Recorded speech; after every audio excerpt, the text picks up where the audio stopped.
আসসালামু আলাইকুম। আমুদরিয়া নিউজে আপনাদের স্বাগত। আপনাদের সঙ্গে আমি এরশাদ কয়েকটি বিশেষ খবর পড়ছি। কুয়াশাচ্ছন্ন কাশ্মীরের রাস্তায় সেনাবাহিনীর একটি গাড়ি গভীর খাদে পড়ে ৩ সেনা নিহত হয়েছেন। ৪ জানুয়ারি শনিবার দুপুরের দিকে ঘটনাটি ঘটে। সেনা সূত্রের খবর, খারাপ আবহাওয়ার দৃশ্যমানতা কমে গিয়েছিল, সে কারণেই একটি গাড়ি গভীর গিরিখাতে পড়ে যায়। স্থানীয়দের সহায়তায় আহতদের সেনা হাসপাতালে পাঠানো হয়েছে।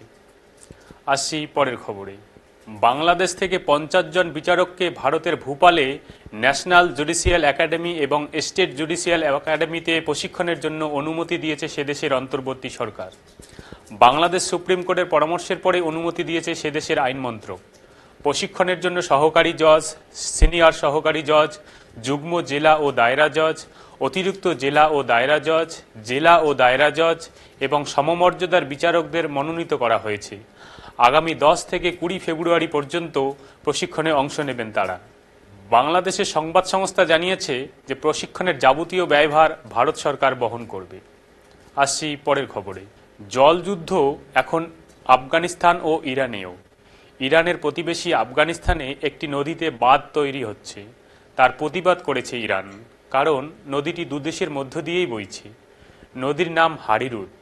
আফগান অংশে পাঁচদান অংশে এই বাঁধটি হচ্ছে। ইরানের বিদেশ মন্ত্রক জানিয়েছে ওই বাঁধের কারণে নদীর নিম্ন গতিতে জলের প্রবাহ বাধাপ্রাপ্ত হবে। আফগানিস্তান এখনও এই প্রতিবাদের বিষয়ে কোনো প্রতিক্রিয়া জানায়নি। আজ এ পর্যন্তই। পরবর্তীতে আসব অন্য খবরের সাথে।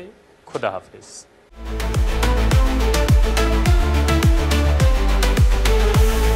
Amudoria News, Voice of the Marginal.